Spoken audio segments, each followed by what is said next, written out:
Little 7-ball, you feel me? On my knuckles and shit, man. Staying down, man. You feel me?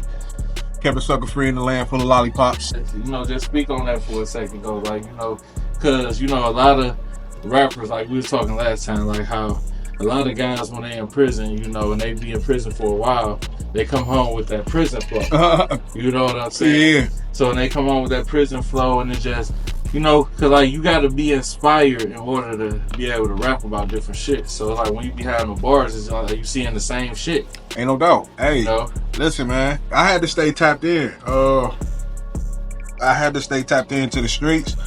I had to stay tapped into what was relevant. And sometimes that ain't always an easy thing to do, for the simple fact you in the motherfucking cell all day. You ain't got no outside access to shit. You feel me? Unless you plug. You feel me? Mm-hmm. But for the average Joe to stay on top of shit, you gotta have a good ear. You gotta have people to fuck with you on the house. You gotta have common sense.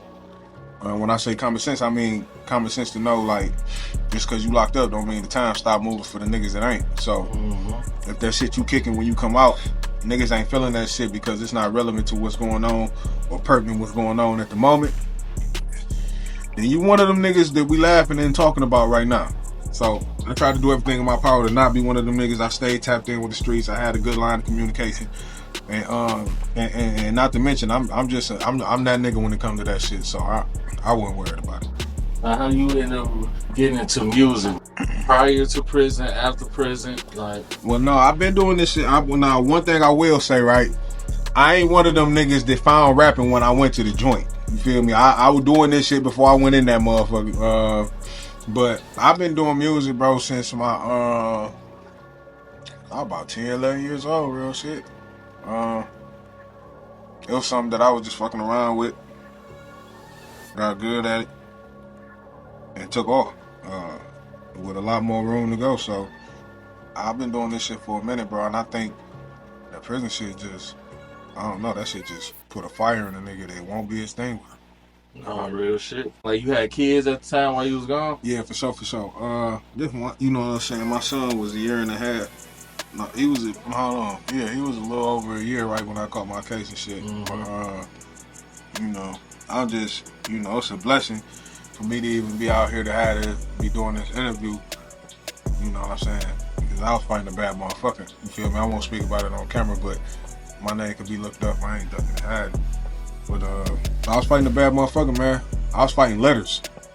Anybody who know what that means, we should be everybody. All day. Elbow, rock bottom, nigga, Dwayne Johnson.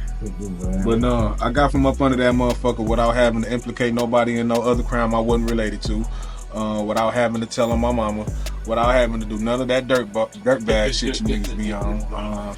You know who got me my 7-ball was the Lord. You feel me? The Lord.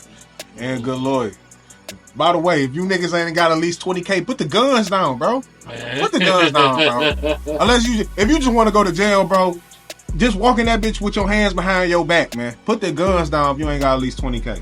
Tired of you niggas catching cases you can't afford lawyers.